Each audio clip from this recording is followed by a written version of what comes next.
Lira e Verbo apresenta o Guarani, a construção de um vilão. Você já se perguntou se o mal possui uma face reconhecível?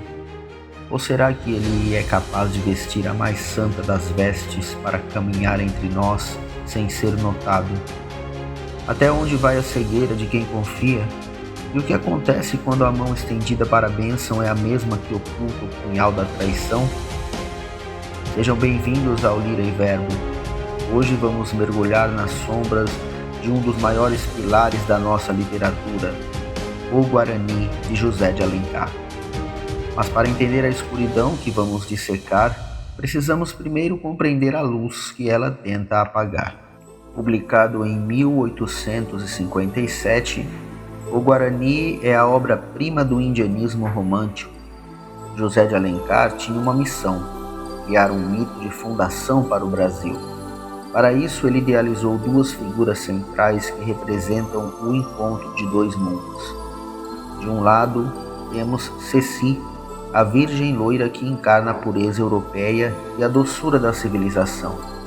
Do outro, Peri, o herói indígena dotado de uma força e lealdade sobre-humanas. No contexto da cultura brasileira, Peri não é apenas um personagem. Ele é o bom selvagem, elevado ao status de cavaleiro medieval. Sua religião não é o dogma, mas a devoção absoluta a Ceci e à terra. Peri é o símbolo da natureza brasileira, protegendo a semente da nova civilização. Mas Alencar sabia que para esse épico de pureza funcionar, ele precisava de um antagonista que profanasse ambos os mundos. É aqui que entra a sombra.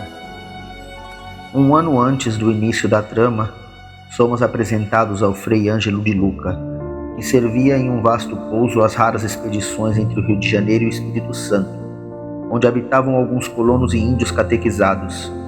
Ele é o pilar espiritual da casa, mas Alencar planta pistas de que essa identidade é uma máscara. Numa cena de viagem, enquanto o grupo descansa num pouso precário, o Frei mantém uma conversa carregada de falsa piedade com um dos aventureiros, simulando uma fé que ele usa apenas como escudo. Vamos acompanhar o trecho. O Frei voltou-se.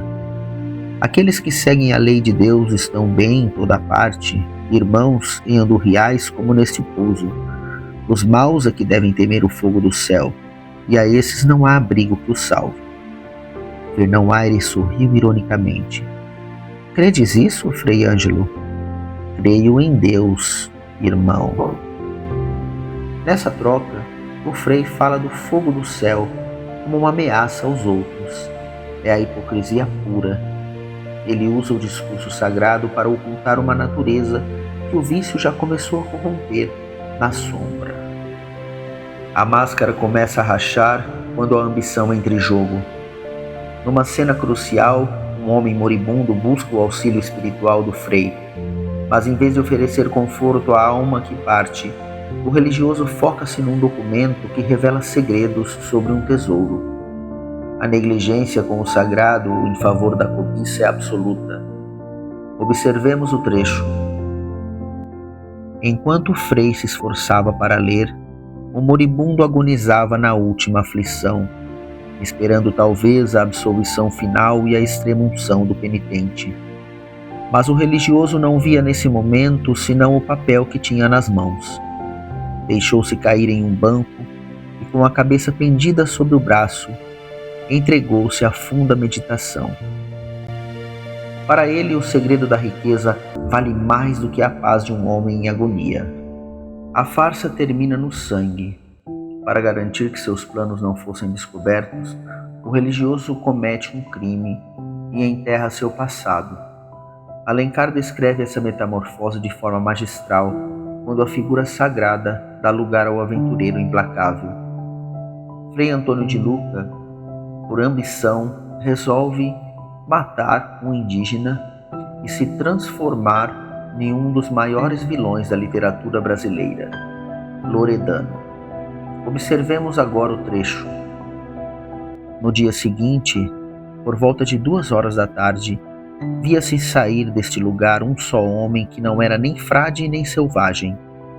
Era um aventureiro destemido, audaz, em cuja fisionomia se reconhecia ainda os traços do carmelita Frei Ângelo de Luca. Este aventureiro chamava-se Loredano. Deixava naquele lugar e sepultado no seio da terra o seu segredo. Isto é, um rolo de pergaminho, um burel de frade e um corpo de selvagem. Agora, Loredano opera às claras, em sua mente ardilosa, manipulando aqueles ao seu redor para formar um exército de sombras contra seus próprios protetores. Revelado o vilão, chegamos ao seu verdadeiro motor, a volúpia. Loredano vai trabalhar na casa de Ceci e nela, a filha do seu protetor, Loredano não vê uma protegida, mas um troféu. Alencar descreve como esse homem cuja alma já estava velha pelo crime descobre uma obsessão carnal avassaladora. Vamos observar o trecho. Depois, um êxtase de voluptuosidade imensa embebeu essa alma velha pela corrupção e pelo crime, mas virgem para o amor. Sentiu que essa mulher era tão necessária à sua existência como o tesouro que sonhava. Ser rico para ela, possuí-la para gozar a riqueza, foi desde então seu único pensamento, a sua ideia dominante. É a luxúria escondida atrás do altar onde a mulher se torna tão valiosa quanto o tesouro que ele tanto cobiça. José de Alencar reserva a este traidor um destino carregado de simbolismo. Sem revelar os detalhes desse encerramento, a punição de Loredano é uma das críticas mais ácidas do autor à falsa religiosidade. O vilão acaba por ser confrontado por métodos que ecoam o rigor da sua própria fé de fachada. É uma ironia poética. Loredano enfrenta o mesmo fogo que ele usou para ameaçar os outros, enquanto fingia ser santo.